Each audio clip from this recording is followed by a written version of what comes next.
तपाईहरुले अब आफ्नो कम्प्युटर अथवा ल्यापटपलाई चाहिँ गिटार एम्प बनाउन जानु हुँदैछ। यदि यो कुराले तपाईहरुको दिमाग उडेन भने चाहिँ म यो मेरो च्यानल चाहिँ डिलिट गरिदिन वाला छु।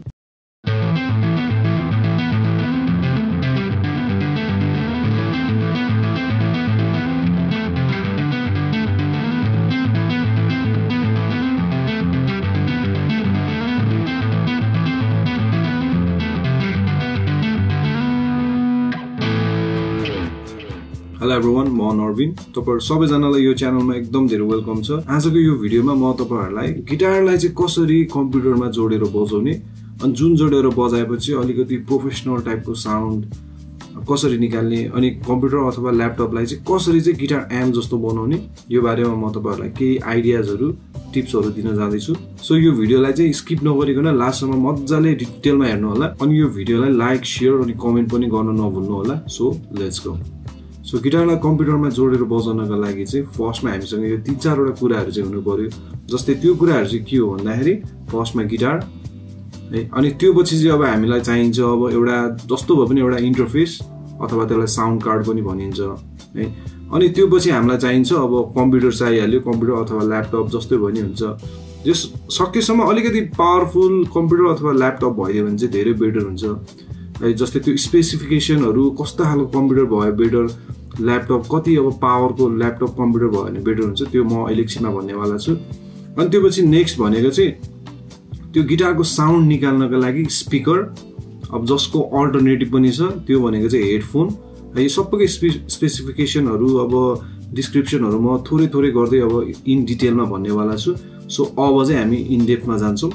सो फर्स्टमा गिटार हामीलाई चाहियो। अब गिटार चाहिँ कस्तो खालको चाहियो भन्दाखेरि जस हामीले यसरी प्लग इन गर्न मिल्ने टाइपको अथवा इलेक्ट्रिक गिटारमा त अलरेडी नै अब ज्याकहरु जोडेर बजाउन मिलिरहेको हुन्छ। सो त्यसमा चाहिँ खासै प्रब्लम पर्दैन। तर अब हामीसँग अब जस्तै सपोज अकोस्टिक गिटार छ भने त्यो पनि मजाले अब हामीले युज गर्न मिल्छ। जस अकोस्टिकमा नि अब यसरी ज्याक जोड्नेवाला इक्वलाइजर भएको हुन्छ नि, यो ज्याक जोड्नेवाला अकोस्टिक भयो भने चाहिँ मजाले अब मिल्छ।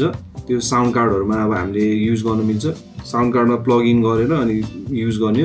अब इन केस तपाईहरुसँग अब त्यो ज्याक जोड्नेवाला अब अकोस्टिक गिटारहरु छैन भने चाहिँ तपाईहरुले एउटा जस्ट माइक जोडेर पनि त्यो साउन्डहरु रेकर्ड गर्न सक्नुहुनेछ। अब हामीलाई सेकेन्डमा चाहिने भनेको चाहिँ अडियो इन्टरफेस अथवा त्यसलाई साउन्ड कार्ड पनि भनिरहेको हुन्छ, त्यो चाहिन्छ। जस्तै अब यो साउन्ड कार्डहरु चाहिँ अब धेरै तरिकाको हुन्छ है, एकदम लोअर रेन्जदेखि लिएर एकदम हाई रेन्ज सम्मको पनि हुन्छ। सो तपाईहरु भर्खर स्टार्ट गर्दै हुनुहुन्छ भने चाहिँ म 2-3 वटा साउन्ड कार्डहरु चाहिँ रेकमेन्ड गर्न सक्छु। जस्तै एउटा चाहिँ अब फोकसराइटको स्कारलेट, अब 2i2, 2i4 हुन्छ नि, त्यो टाइपको हुन्छ, त्यो जुन लिँदा पनि हुन्छ। अनि जस्तै अब सकेसम्म अब लेटेस्ट जेनेरेसन दिनु भयो भने अब सजिलो हुन्छ अनि अपग्रेडहरु अपडेट्सहरु धेरै आइरहेको हुन्छ। सो लेटेस्ट जेनेरेसन लिँदाखेरि बेटर। अनि अर्को भनेको चाहिँ अब अडियन्ट कम्पनीको त्यो साउन्ड कार्डहरु अथवा बेरिङरको पनि एकदम सस्तो पर्छ, त्यो साउन्ड कार्डहरु लिन सक्नुहुन्छ। अनि यो मैले भर्खरै भनेको 3टा अब अडियो इन्टरफेसको प्राइस रेन्जहरु चाहिँ अराउन्ड अब 20,000 जति चाहिँ पर्न जान्छ। हो यति चाहिँ अब आफूले अब इन्भेस्ट चाहिँ गर्नै पर्छ है। आफूलाई अब के गर्नु मन छ भने चाहिँ इन्भेस्ट गर्नु पर्यो यो कुराहरुमा। सो फर्स्टमा चाहिँ तपाईहरुले यो इन्टरफेसलाई चाहिँ लिनुपर्ने हुन्छ। त्यो पछि थर्डमा चाहिने भनेको चाहिँ हामीलाई अब कम्प्युटर अथवा ल्यापटप।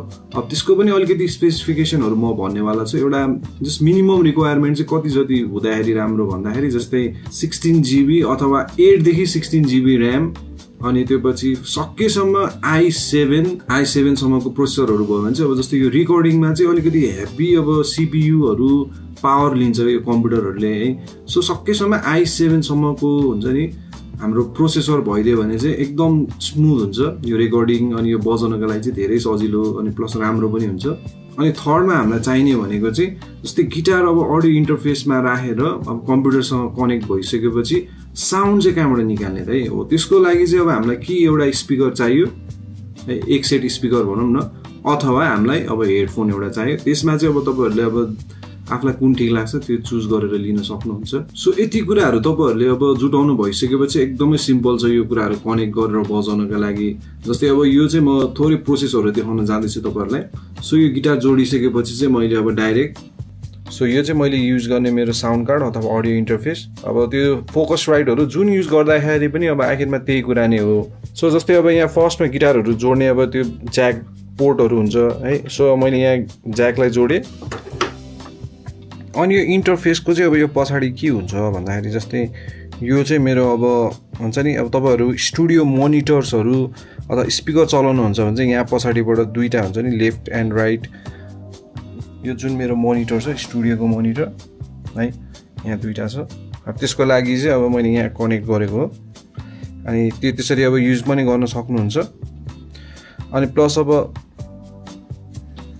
यहाँ चाहिँ अब के हुन्छ भन्दाखेरि यो चाहिँ अब यो हुन्छ नि यो इन्टरफेसमा चाहिँ यो हुन्छ क्या USB केबल हुन्छ जुन चाहिँ तपाईको कम्प्युटरको त्यो पछाडीको त्यो USB केबल जोड्ने ठाउँमा जोडिदिने मात्रै हो अनि फोकस राइटहरुमा त अब जस्तै यो पावरहरु पनि चाहिदैन क्या डाइरेक्ट उनीहरु त अब USB बाटै आफै पावर अन हुन्छ सो मेरोमा चाहिँ अब यो एडाप्टर जोडेर अब यो पावर अन गर्नुपर्छ तर फोकस राइट यिनीहरुमा त यो पनि चाहिदैन है डाइरेक्ट USB बाटै पावर अन हुन्छ अनि जस्तै अब तपाईहरुसँग स्पिकर छैन भने चाहिँ डाइरेक्ट अब यो हेडफोनको च्यानलहरु हुन्छ मेरोमा चाहिँ अब दुईटा छ तर अब नर्मली सबैमा हुन्छ यो हेडफोनको एक दुईवटा अब त्यो पोर्टहरु हुन्छ नि है अनि सो अब यो लिएर अनि एउटा हेडफोन यहाँ कनेक्ट गर्ने मात्रै हो अनि त्यति भइसकेपछि अब हामीले यो साउन्ड कार्डहरु किन्दाखेरि चाहिँ त्यसमै अब हुन्छ नि त्यो फ्री वाला रेकर्डिङ गर्ने सफ्टवेयरहरु मजाले आइरहेको हुन्छ सो अब त्यो फोकस राइटको साउन्ड कार्डहरु किन्दाखेरि चाहिँ त्यसमा अलरेडी नै दुई चारवटा अब सफ्टवेयरहरु आइसकेको हुन्छ जस्तै यो अब मैले चलाइरहेको चाहिँ एउटा एबलटन भन्ने रेकर्ड गर्ने सफ्टवेयर छ जुन अब यहाँ खुल्दै छ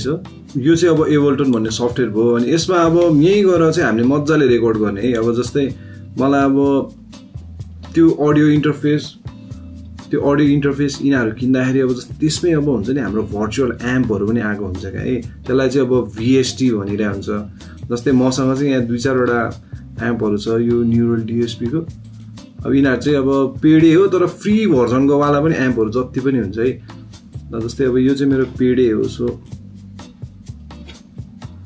अब यहाँ मैले त्यो एम्पलाई हाल्दिए अनि त्यसपछि चाहिँ अब के हुन्छ त अब यसरी आउँछ के यो भर्चुअल एम्प है अब हेर्दाखेरि मात्रै भर्चुअल हो अब साउन्ड त कडा आउँछ हुन्छ नि अघि इन्ट्रोमा बजाएको साउन्ड सबै यहीँबाट बजायो अहिले जस्तै कस्तो दामी आउँछ अब यहाँ थोरै अलिअलि हुन्छ नि सबै अब यहाँ एम्प डिले सबै छ क्या अब यो हुन्छ नि एम्प अब अनि त्यसपछि अब यो ड्राइभहरु डिस्टोर्सन सबै भएको अब हुन्छ क्या यसमा है अब दामी छ अब अरू फ्री वाला भर्जनहरुमा पनि जस मजाले नै आउँछ यस्तो टाइपको है साउन्ड क्वालिटी त्यति राम्रो नहोला तर मजाले रेकर्ड चाहिँ गर्नु मिल्छ है अथवा तपाईहरुसँग अब त्यो एम्प अब यो भर्चुअल एम्प छैन भने चाहिँ आफ्नै अब हुन्छ नि त्यो डिजिटल पेडलहरु डाइरेक्ट अहिलेको इन्टरफेसमा कनेक्ट गरेर पनि रेकर्ड गर्न सक्नुहुन्छ अनि त्यति भइसकेपछि त अब डाइरेक्ट अब हामीले हुन्छ नि अब यसमा अब मैले युज गरिसकेपछि अब एम्पहरु युज गरिसकेपछि डाइरेक्ट बजाउन मिल्यो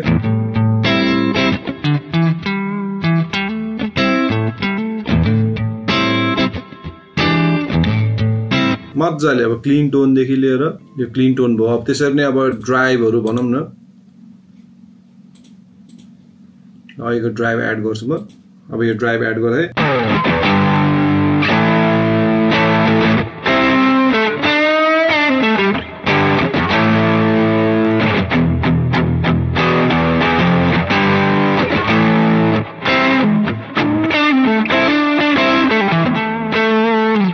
मजाले अब यो ड्राइभ सब अब हुन्छ नि यहाँबाट हामीले रेकर्ड गर्न मिल्छ सो यति 4-5 वटा कुराहरु तपाईहरुले एड गर्नु भइसकेपछि चाहिँ मजाले रेकर्ड गर्न मिल्छ यो त अब मेरो पनि सेटअप हो मैले पनि आफ्नो अब त्यो कभर भिडियोजहरु देखि लिएर अब हुन्छ नि कहिलेकाहीँ अब आफ्नै त्यो प्रोफेसनल म्युजिकहरुकै रेकर्डिङमा पनि मैले यसरी नै अब हुन्छ नि रेकर्ड गरिरहेको हुन्छु यही रेकर्डिङ सफ्टवेयरहरु इन्टरफेसहरु अहिलेकै त्यो अब गिटारको एम्पहरु युज गरेर मैले प्रोफेसनली रेकर्ड पनि गरिरहेको हुन्छु सो यो कुरा तपाईहरुले नै एप्लाई गर्नुभयो भने तपाईहरुले पनि प्रोफेसनल टाइपको अब साउन्ड क्वालिटी चाहिँ दिन सक्नुहुन्छ अनि आफ्नो कम्प्युटर अथवा ल्यापटपलाई चाहिँ यसरी गिटारको एम्प पनि बनाउन सक्नुहुनेवाला छ